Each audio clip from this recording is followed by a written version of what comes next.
E aí, galera, tudo bem? Então, preparei uma revisão aqui para vocês, os conteúdos que cairão na nossa avaliação online. Vai cair só a termoquímica, porque ele é um conteúdo bem importante, tanto para vestibular quanto para Enem. Então, a gente vai utilizar o mesmo conteúdo.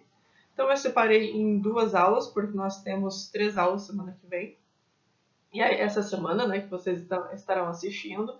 Então, a revisão 1, ela vai tratar da introdução da termoquímica, as reações endotérmicas e exotérmicas e como reconhecer isso. E a revisão 2 vai tratar dos cálculos da variação de entalpia, lei de Hess, energia de ligação. Ok? Vamos começar? Então, toda vez que a gente falar em troca de energia, e essa troca de energia ela é uma forma de calor, e todo esse produto dessa energia, desse calor, vai envolver reação química e também altera os estados físicos das substâncias, a gente está falando de termoquímica. Então a gente fala muito de energia. A termoquímica é o estudo da troca de energia. Só que a gente tem que levar em consideração que a gente tem energia de diversas formas diferentes, né? Então, geralmente a gente vai tratar a termoquímica aqui dentro da troca de energia ou da energia como calor ou sob calor. A termoquímica ela pode ser dividida em 2 grandes grupos. A gente pode dividir em reações endotérmicas e reações exotérmicas. Uma das formas de reconhecer isso é onde vai aparecer o calor naquela reação. Se uma reação precisa absorver calor para acontecer, né, se o calor faz parte do reagente, né, dessa reação, eu chamo essa reação de reação endotérmica. Agora, se a energia vai ser liberada após essa reação acontecer, a gente chama isso de reação exotérmica. Está liberando energia. Mas a gente vai ver cada uma agora separadamente. Então agora a gente vai ver as reações separadamente e a gente vai ver alguns exemplos do que são essas reações endotérmicas ou exotérmicas, para a gente associar bem com o contexto do nosso dia a dia. Então, toda vez que a gente fala em reação endotérmica, são reações que acontecem quando precisam absorver calor. Então, precisou obter energia para a reação acontecer. Se não tivesse esse calor, essa energia, essa reação não aconteceria. Né? E nós temos aí vários exemplos do nosso dia a dia. Um deles é o fato de você assar ou cozinhar os alimentos. Então, o fogo da churrasqueira, o fogo do forno a lenha, por causa da combustão da lenha, né, da madeira, da queima, ele libera calor. E esse calor é absorvido pelo alimento para ele poder ser assado. Então, assar pizza, assar carnes, assar pão, é uma forma de você obter um produto que veio de uma reação endotérmica, que precisou absorver calor para acontecer. O cozimento dos alimentos também, né? Eu só consigo cozinhar legumes, cozinhar carnes, ou seja lá o que for, porque ele está absorvendo o calor daquele líquido, né? A água ela começa a ferver, ela está superaquecida e aí o alimento consegue absorver aquele calor. Outro exemplo de reação endotérmica é o processo de derretimento do gelo. Né? Você tira lá sua forminha de gelo do freezer, que estava a -2, -3, -4, depende do tipo de freezer que se tem, e aí deixa essa forminha em cima da pia. Aí ele começa a absorver o calor do meio ambiente onde ele se encontra, por menor que seja esse calor, pode ser um dia frio, mas já é o suficiente para dar aquela diferença de temperatura que ele estava lá no freezer. Então ele absorve esse calor e agora ele começa a derreter, ele começa a mudar de estado. Então não é só obrigatoriamente reações químicas, as mudanças de troca de calor sem reação, né, as mudanças de troca de energia que mudam diretamente de estado de substâncias também são exemplos de reações endotérmicas. Aquelas bolsas de gelo instantâneo que você tem que ou amassar ou mexer, né? Daí ela já começa a liberar ou calor ou gelo, é porque ela conseguiu absorver o calor do meio e aí a sensação que a gente tem é de frio. Pensa que todo o calor que está em volta dela está sendo absorvido para o centro, mas a sensação que a gente tem é que seja uma bolsa de gelo frio, uma bolsa de gelo instantâneo, por isso essa sensação. Nós vamos ver outros exemplos relacionados a isso dentro do laboratório, né? Se tudo der certo. E também o processo de fotossíntese é um exemplo de reação endotérmica, porque ele precisa de calor, ele precisa de luz para poder acontecer, né? Senão esse processo de fotossíntese ele não se realiza se não tiver calor e energia no meio. Belezinha? As reações exotérmicas são aquelas reações que ocorrem agora diferente das endotérmicas, elas precisam liberar o calor para poder acontecer. Um dos exemplos é a queima de qualquer coisa. Geralmente a queima, a combustão da madeira, ela libera muita energia. E é assim que a gente faz churrasco, né? É assim que a gente assa as coisas na churrasqueira. Porque essa queima está liberando o calor para o meio para a gente poder assar aquilo que a gente quer.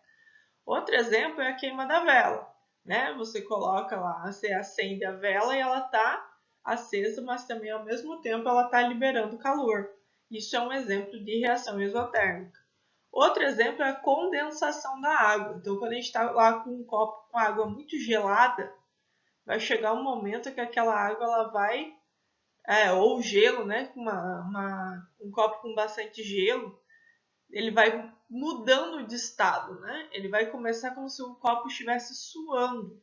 Isso é o processo de condensação, é a mudança de estado. Aquele gelo ele está derretendo e aí está formando todo aquele líquido em que antes era sólido, agora começa a aparecer as gotículas de líquido. A combustão dos combustíveis em geral, a combustão do etanol, né? A combustão do próprio propano, a combustão de vários gases ou combustíveis é um processo exotérmico. Ele libera calor para o meio, ele libera calor, essa reação libera calor para que consiga liberar então o seu subproduto. Então a gente tem muitos exemplos de reações endotérmicas ou exotérmicas ao nosso redor.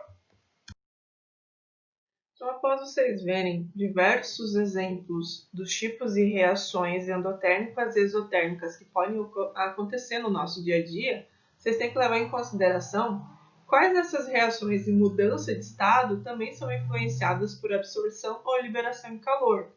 Então, a gente tem que ter uma ideia, lembrar lá do diagrama de fases, né, os nomes dessas mudanças, porque agora vai fazer isso mais sentido. Então, se a gente pegar lá o começo, o estado sólido, vamos supor que a gente tem água em forma de gelo, água congelada.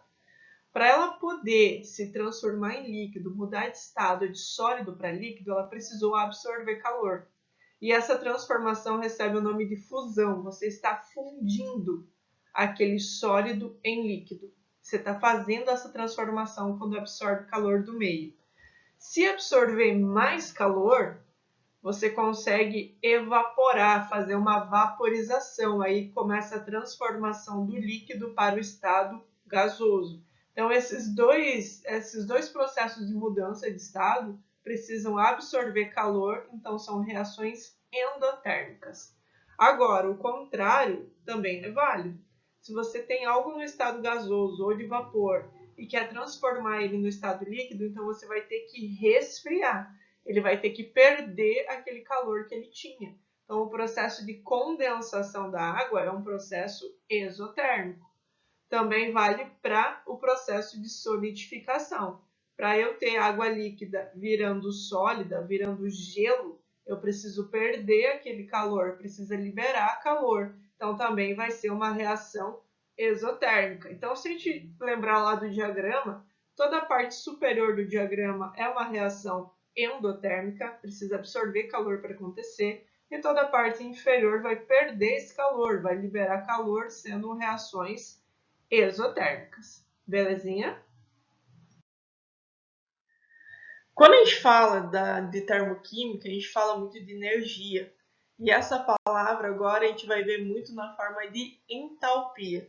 A entalpia é essa energia, é esse calor que as substâncias apresentam. É já inerente à substância. Cada substância tem uma quantidade de calor, tem uma quantidade de energia já pré-existente, né? E é essa diferença de energia que ela absorve, que ela libera, que a gente estuda dentro da termoquímica.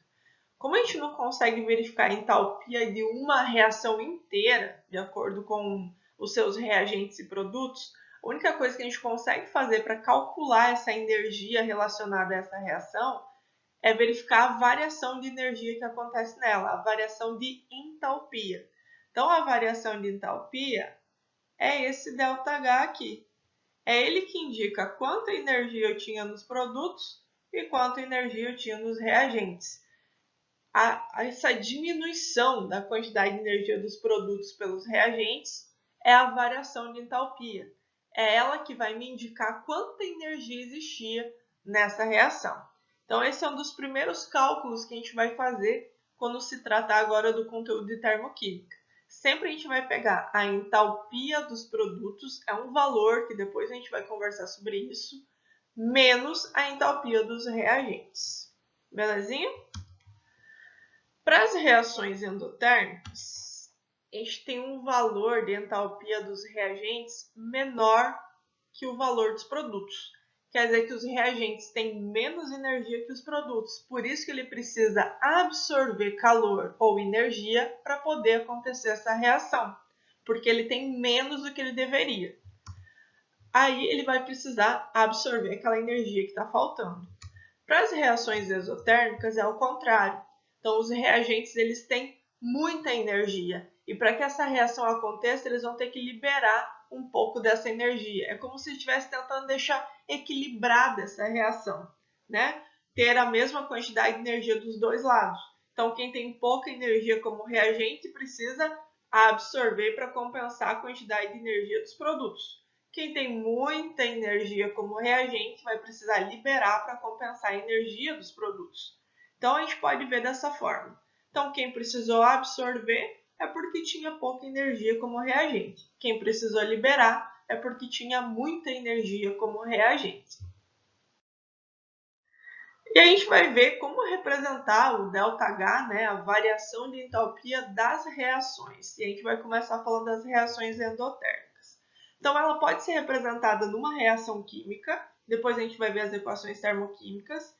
Isso quer dizer que você vai escrever o teu reagente e aí vai aparecer calor, né? Pode aparecer isso de diversas formas, ou ele aparece aqui antes da seta ou na própria seta, indicando que precisou absorver energia para poder produzir o produto ou substância lá seguinte.